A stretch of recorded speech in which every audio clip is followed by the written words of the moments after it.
Good morning everyone. आज मैं आपको एक जेनेटिक बीमारी हीमोफीलिया के बारे में कुछ बताना चाहूँगी।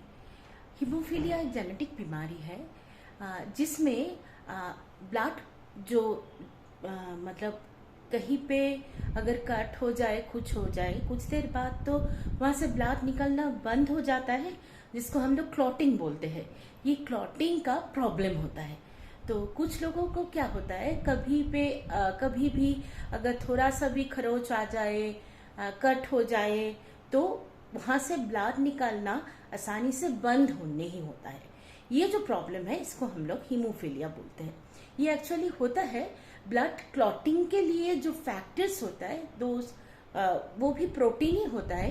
ये क्लॉटिंग फैक्टर का डेफिशिएंसी के वजह से होता है। मेनली ये 3 टाइप्स का होता है। हम लोग बोलते हैं haemophilia A, B and C. And haemophilia A होता है फैक्टर 8, क्लॉटिंग फैक्टर 8 के डेफिशिएंसी से। बी होता है क्लॉटिंग फैक्टर 9 के डेफिशिएंसी से। And C for clotting factor 11 का डेफिशिएंसी। एंड ये जो ए एंड बी है, ये एक्चुअली मेनली इसका ट्रांसमिशन पेरेंट्स से बच्चे में जाता है एंड एक्स क्रोमोसोम के थ्रू जाता है। तो हीमोफीलिया आप सुने होंगे कि ये बीमारी सिर्फ लड़के लोगों में ही पाया जाता है। Actually A and B, this two are more common. And ये 2 ही एक्स क्रोमोसोम के जरिए जाता है। ये factor 8 and factor 9 x chromosome का जीन से ही ये तैयार होता है, ये फैक्टर्स।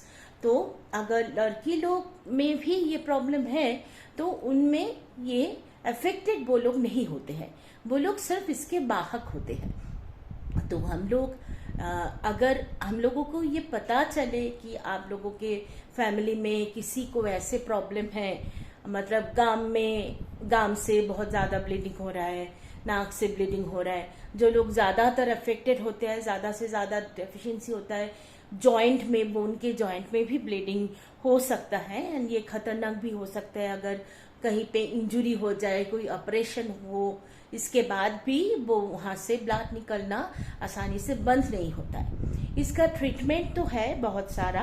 एंड 2023, 22 एंड 23 में इसका 2 जीन थेरेपी भी अप्रूव हुआ है FDA के द्वारा। हीमोफीलिया ए के लिए भी, हीमोफीलिया बी के लिए भी, जो 2 मेन कॉमन फैक्टर्स है। एंड हम लोगों को अगर पता चले कि क्योंकि ये टेस्ट करवाना जेनेटिक टेस्ट के जरिए, एंड ये फैक्टर का कंसंट्रेशन अगर हम लोग मेजर कर पाए तो पता चलता है कि किसी को हीमोफीलिया है कि नहीं, एंड कौन सा टाइप का है वो भी पता चल सकता है। एंड अगर हम लोगों को ये पता चले कि है तो प्रीनेटली, मतलब बेबी में ये आ सकता है कि नहीं, वो भी हम लोग टेस्ट कर सकते हैं। एंड अगर हम लोग चाहे तो IVF के थ्रू ऐसे एम्ब्रायो टेस्ट करके भी हम लोग ऐसे PGT-M जिसको बोलते हैं, उसके जरिए जिस एम्ब्रायो में हीमोफीलिया का डिफेक्टिव जीन नहीं होगा उसको इम्प्लांट कर सकते हैं। इसका ट्रीटमेंट भी है, जीन थेरापी भी है, लेकिन हम लोगों को पता चलना बहुत ज़रूरी होता है। तो ऐसे आपको अगर दिखे कि किसी में भी ऐसे प्रॉब्लम है तो बी केयरफुल ऑलवेज, क्योंकि इसका ट्रीटमेंट अवेलेबल है, जीन थेरेपी भी अवेलेबल है। तो हम लोगों को अगर पता चले तो ये बीमारी ठीक हो सकता है। तो आप लोग हमेशा ऐसे प्रॉब्लम रहने से डॉक्टर के पास जाइए।